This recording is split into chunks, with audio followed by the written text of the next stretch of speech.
The dusty barn at the edge of Greeley Hollow was packed tight that morning. The air was thick with the scent of damp hay and tension. Locals leaned against the wooden rails, whispering among themselves as a quiet hush settled over the crowd.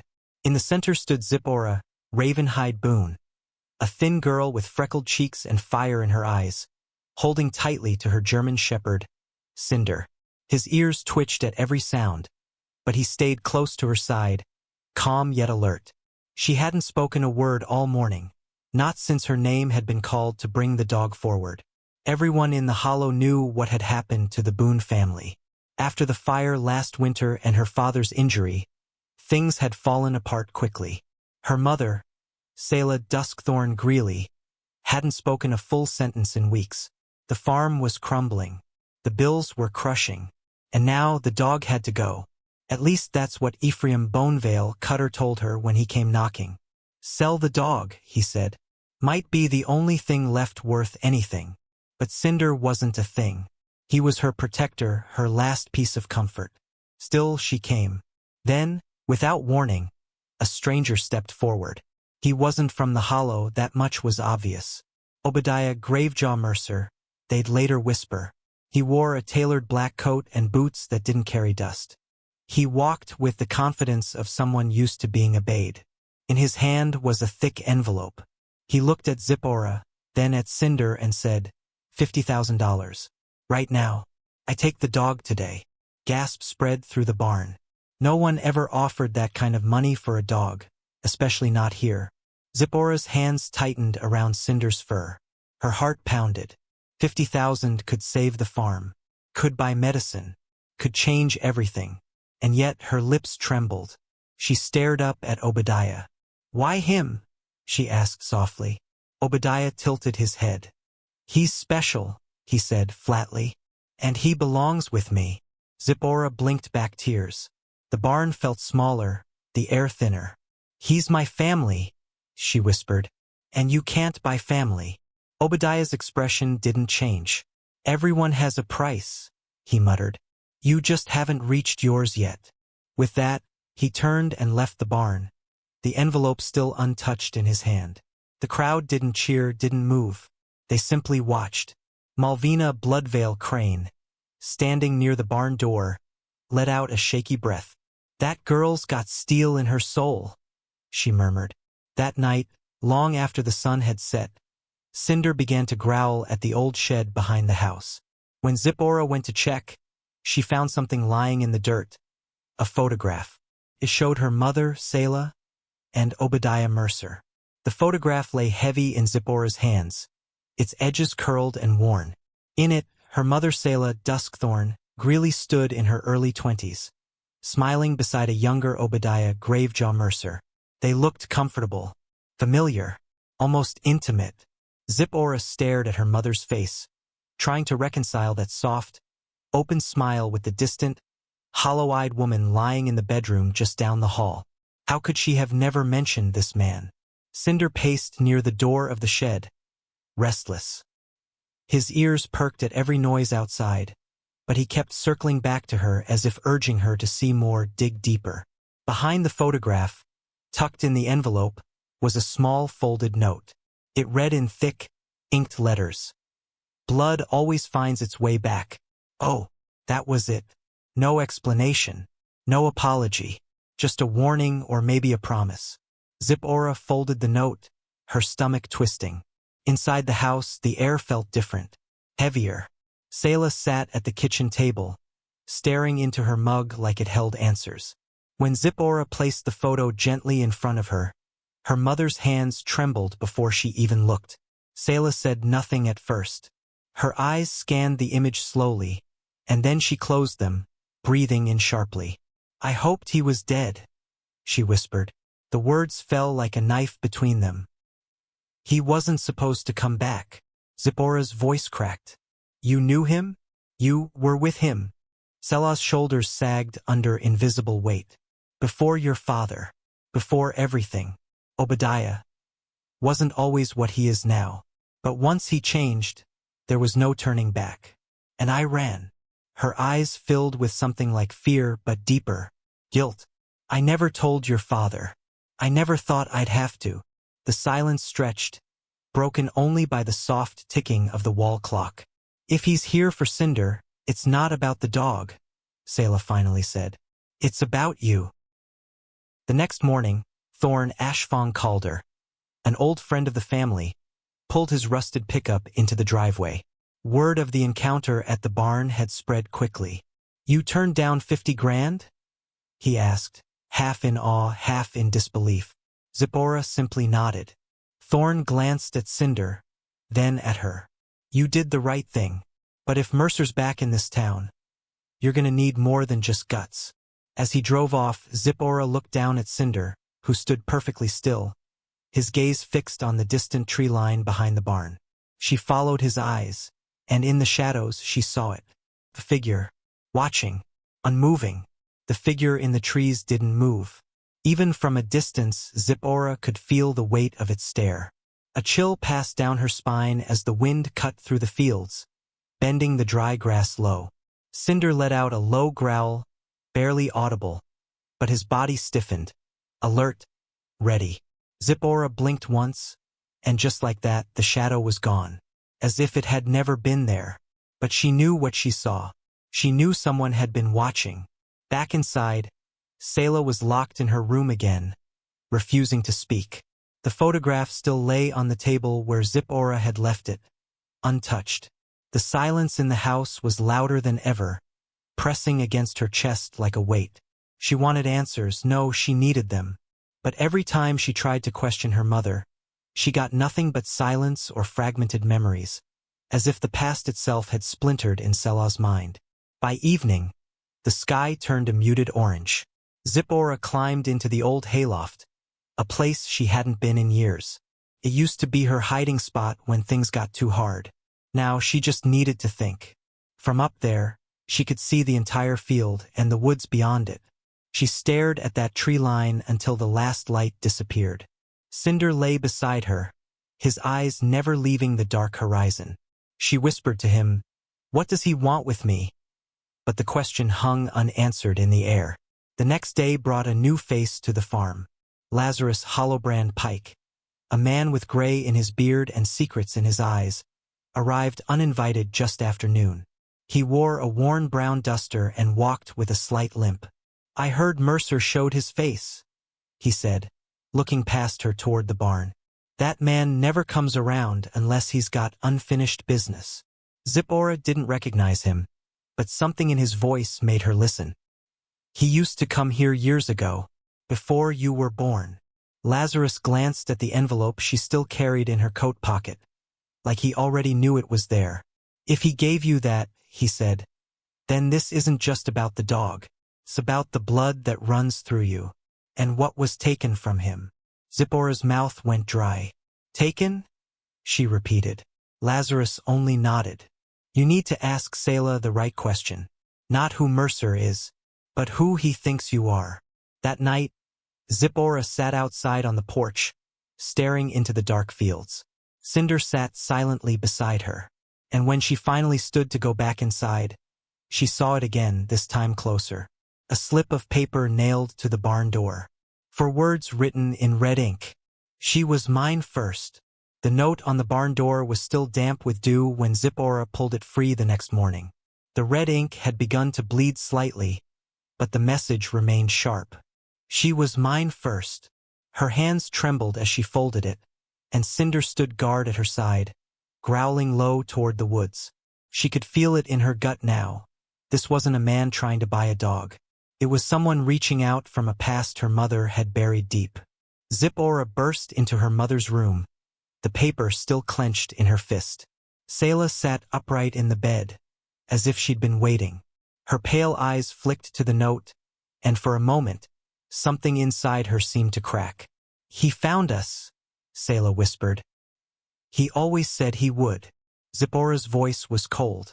"What does this mean? Why is he doing this?" Selah didn't answer right away. She looked away, as if the truth were too heavy to speak out loud. Finally, with a trembling breath, Selah began. "Obadiah Mercer was not just someone I knew. He was the man I was promised to, before your father, before this life. My family, back then, we didn't choose our futures. It was arranged. A blood tie. A legacy. Something ancient and awful. Her voice cracked. I ran before the binding could happen. Before the claim could be sealed. Zipporah's stomach turned. Binding? Selah nodded slowly.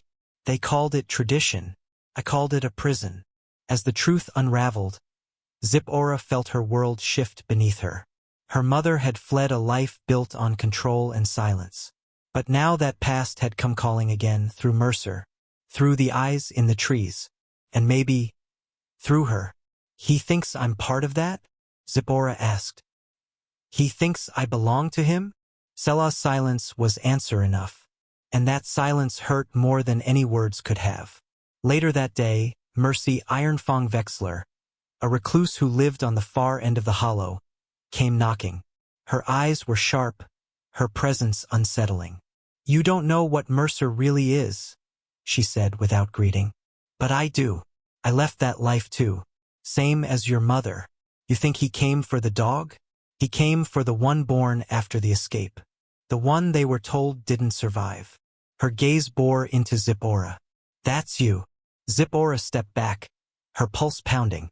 I'm not part of whatever this is. Mercy tilted her head. Then why did he wait until you turned 13? The air grew still between them. Because that's when the claim renews, Mercy said quietly. That's when he comes to take back what he believes was his.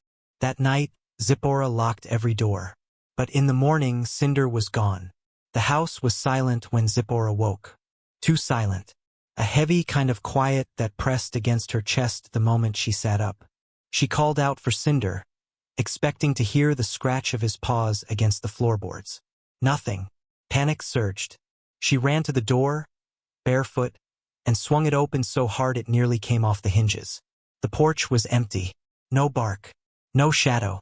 Just wind rustling the cornfields and a sick feeling rising in her stomach. She searched the entire property. The barn, the fields, the shed where she'd found the photo. But there was no trace of him. No fur, no paw prints. Just a deep set of boot marks near the fence line, half covered by fresh soil. She stared at them, frozen. Whoever had taken him didn't want to be seen, but they didn't care about being known. This was a message. Mercer had come again, not to speak, but to take. When she returned to the house, Selah Duskthorn Greeley was sitting at the kitchen table with a cup of cold tea between her hands. He has the dog, Zipporah said, voice shaking. Selah didn't react, only stared out the window with hollow eyes. He wants to draw you out, she finally muttered. He knows you won't sit still while he holds something you love. Zipporah slammed her hands on the table. Then tell me where he is. Tell me how to stop him. Selah's eyes met hers with quiet sorrow. You can't stop him, Zipporah. But you might survive him. That's more than I ever managed. Later that afternoon, Thorn Ashfang Calder returned. He'd heard the rumors, that the dog was gone, that Zipporah had screamed so loud it echoed across the hollow. I warned you, he said gently. He doesn't play fair. Zipporah nodded, her jaw clenched. Then I won't either. She held up the note Mercy Wexler had written down the night before. A name scratched in sharp red ink. Lazarus Hollowbrand Pike. Thorn's face darkened. You're going to him? She didn't answer. She didn't need to. As night fell, Zipporah packed a satchel with only the essentials. She took the photo, the notes, a flashlight, and a pocket knife that had once belonged to her father. She didn't leave a note for Selah. She didn't say goodbye. She knew that if she looked back, she wouldn't be able to go through with it. At the edge of the woods, just before crossing into the trees, she heard it. A single howl, low and broken, coming from somewhere deep within the hollow. It was Cinder, and he wasn't alone. The forest swallowed Zipporah whole.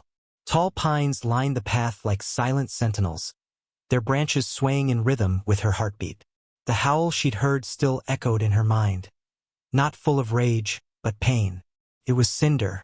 She was sure of it. Her flashlight cut through the thick underbrush, but shadows twisted with every step.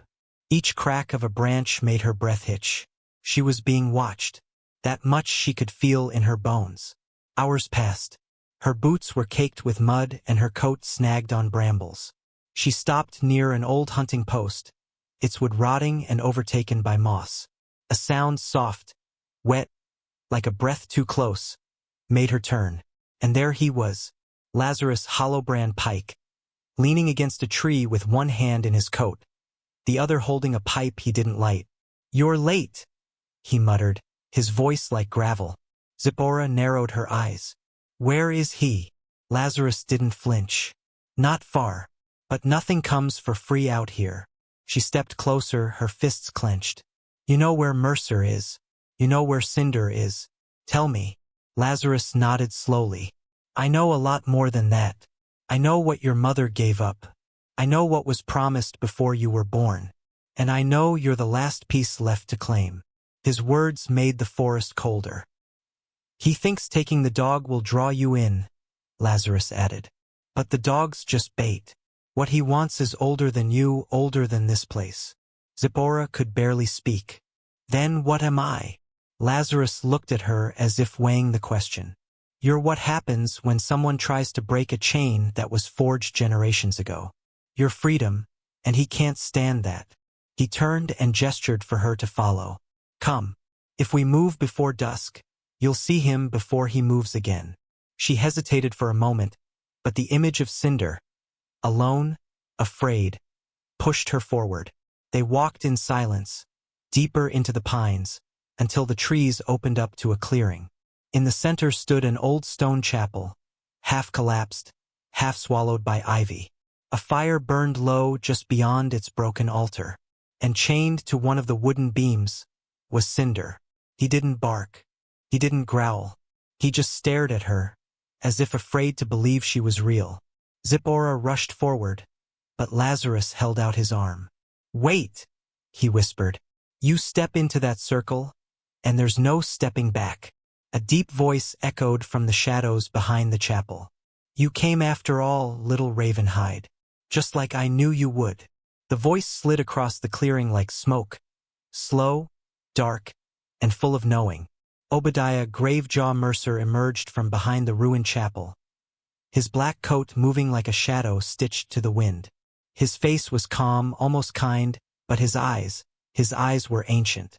Zipporah felt something tighten in her chest. This wasn't just the man from the barn. This was the one her mother had run from, the one who had waited, the one who had planned. Cinder growled as Mercer approached the edge of the circle. A line carved into the ground, wrapped with old bone fragments and charred wood. "You can call him all you like," Mercer said softly, "but he won't cross that line, not until I allow it." Zipporah stepped forward, defiance burning behind her eyes. "You've made your point. You took him. I came. Now let him go." Mercer tilted his head. "And give up my leverage? No, little Ravenhide. I didn't wait 13 years for a conversation." Lazarus moved to stand between them, but Mercer raised one finger, and he froze in place. Not from fear, but from recognition. "Still walking around with guilt on your shoulders, Hollowbrand?" Mercer said. "You knew what she was meant to become. You were there when the pact was broken." Lazarus didn't speak. He couldn't. The weight of old sins bound his tongue. Zipporah looked between them. "What pact?" she demanded. Mercer's eyes returned to her. "You are the last born of a bloodline built on promises. Your mother fled, thinking she could rewrite destiny. But blood remembers, and it calls." His hand moved slowly toward the fire, and the flames rose higher. "You were promised to me before you even took your first breath." Zipporah's voice cracked. "I'm not property." Mercer smiled. "No, your legacy, your balance. The hollow needs its blood, and you are the key." Something pulsed beneath her skin, warm, terrifying. She could feel it now like a thread tugging inside her chest. Connection, ancient, buried, and real. Cinder let out a whimper, and that broke whatever spell had wrapped itself around her. "You won't have me," she said. "Not now, not ever." She stepped forward toward the circle, but Lazarus grabbed her wrist. "If you enter, you accept the bond," he warned. "And if you break it inside, There's no telling what it will cost you. Zipporah looked into Cinder's eyes. She saw fear but also trust. And then, from the trees behind them, another voice came. Softer, female, familiar. Step away from my daughter, Obadiah. Selah had arrived, and she wasn't alone. Selah stepped into the clearing with her shoulders squared, her breath steady despite the fear in her eyes. She wore her old boots and a long black coat Zipporah had never seen before, one with a red stitch running down the spine like a scar. Behind her, Malvina Bloodveil Crane walked silently, a long walking stick in hand, her face weathered but fierce. Selah stopped just outside the circle. You were warned, Obadiah. You were told if you crossed this line again, there'd be no more silence. Obadiah turned slowly to face her, his smirk thin. Ah, Selah, still dramatic after all these years, and still pretending you were ever stronger than the promises you broke. His voice was venom dressed in velvet. You disappeared. You stole what was mine. And now, here we are. Full circle. Cinder whimpered again, and Zipporah knelt beside him, whispering soothing words, her hand trembling against his fur. The heat from the circle's flame seemed to rise with every word spoken. I didn't steal her, Selah said, voice shaking. I saved her. Her eyes flicked to Zipporah. And I would do it again 1,000 times. Malvina stepped forward, her voice firm. You know the law of old blood, Mercer. The pact was broken when she chose to raise the child in silence. The hollow does not bind unwilling hearts. Mercer's face twitched. But it binds blood. And hers runs thicker with my line than any of you would like to admit. Zipporah stood slowly, her voice clearer than before. Maybe my blood remembers you, but that doesn't mean I belong to you. Mercer looked at her, expression unreadable. You don't even know what you are, he said. Your mother buried it, but it's there. You felt it. The way the wind bends when you're afraid. The way the forest watches you. You are the daughter of something ancient, Zipporah, and you're wasting it on a farm and a dog. Silence fell. Then Selah took one step forward, into the outer edge of the circle. The flames flared. Take me, she said quietly. Let her go. Bind me again, and leave her be. Zipporah's heart stopped. No, she shouted. But Mercer only shook his head. It's too late for that. You had your chance, Selah. The hollow has chosen, and it has chosen her. From the trees behind them, thunder rolled. Not from the sky, but from the earth. The ground itself trembled. The flame in the circle snuffed out, and Cinder, unbound, stood tall, eyes glowing gold. Cinder's growl echoed like thunder through the clearing. His stance was no longer that of a mere dog but of a guardian awakened. His eyes, glowing gold, locked onto Obadiah with a force that made even Mercer step back. You were never meant to be his, Selah whispered, staring at her daughter. But they marked you the moment I ran. That's why he came now. That's why he's been waiting. Zipporah looked down at her hands and saw the faint red markings curling around her wrists like roots breaking through skin. Obadiah recovered quickly. So it begins, he muttered. The blood accepts its truth. He stepped forward again, but the earth trembled beneath his feet. Trees groaned. The wind twisted violently through the branches, and the chapel behind them let out a long, aching crack as if mourning. You are bound to this, he said to Zipporah, louder now. By the hollow, by the bloodline, by your birth. Zipporah stepped into the ashes of the extinguished circle, her boots stirring the cold embers. I was born here, she said, but I decide what that means. Cinder moved with her, a living shadow, his eyes burning. This bond you keep talking about, it ends with me. It ends now. Lazarus, watching from the tree-lean, whispered something to Malvina, and she nodded solemnly. The sky above them darkened, not with clouds, but with the weight of something older. Presence. The hollow had been watching, and now it was listening. Selah dropped to her knees. He'll take your soul if you fight him. That's how he binds. Not with chains, but with fear. Zipporah turned to her mother, voice firm. Then I won't be afraid. She raised her hand, and the markings on her skin flared red, then gold, then white. Light burst outward, and Obadiah stumbled back, shielding his face as if the light burned him. For a moment, the fire inside Zipporah wasn't rage, or grief, or even defiance. It was clarity. Obadiah roared. You can't change what was written. Zipporah stepped forward, light growing brighter around her. Cinder beside her with every step. Then I'll rewrite it, she said. With my own blood if I have to. The trees bent toward her. The ground pulsed beneath her feet. The hollow was no longer his to command. It was choosing. Mercer collapsed to one knee, coughing hard. For the first time he looked small, mortal, and afraid. The wind screamed, and then stopped. Silence fell like snow. Then, in a single breath, Cinder lunged. Cinder hit Obadiah with the force of something more than muscle and instinct. It was the weight of every silent year, every broken bond, every name forced into silence. The two crashed into the earth beside the old chapel, flames flickering to life where their bodies rolled. Mercer shouted something in a language Zipporah didn't understand, but the hollow did. The trees moaned in answer. Roots rose from the soil like hands reaching for truth. Obadiah tried to stand, but his legs buckled beneath him. The light still pouring from Zipporah's hands made his skin blister, his breath falter. You don't understand what you are, he gasped, face crumbling with pain and fury. Zipporah stepped toward him, her voice steady, no longer a child's. No, I do now. I'm not yours. I never was. I am my mother's choice. I am my own. With that, she placed her palm against the ground, and the light traveled into the earth like a pulse. The ground beneath Obadiah cracked open, a deep fissure lined with bone and ash. Wind howled from the depths, and shadows clawed upward, wrapping around Mercer's limbs. You were promised to me, he screamed, but there was no power left in his words. No, wait. The hollow had stopped listening. It was done with old oaths, craved something new. Zipporah turned away as Obadiah was dragged down into the roots and stone. She didn't need to watch. Some endings don't deserve to be remembered. Silence returned slowly. The flames faded. The trees stopped moving.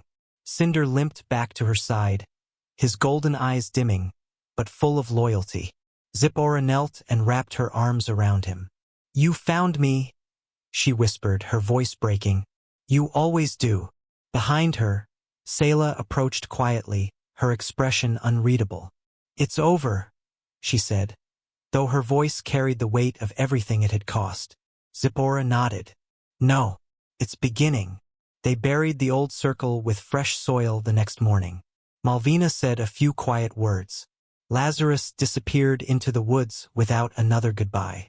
The hollow watched, as always, but there was a softness now, like the land was breathing easier, like something had finally let go. Back on the porch that night, Zipporah sat with Cinder's head on her lap, staring into the darkened fields. The wind moved gently through the grass, not whispering warnings anymore, just peace. Some names are given by others. Some are stolen. But the ones we carve for ourselves, those are the names that last.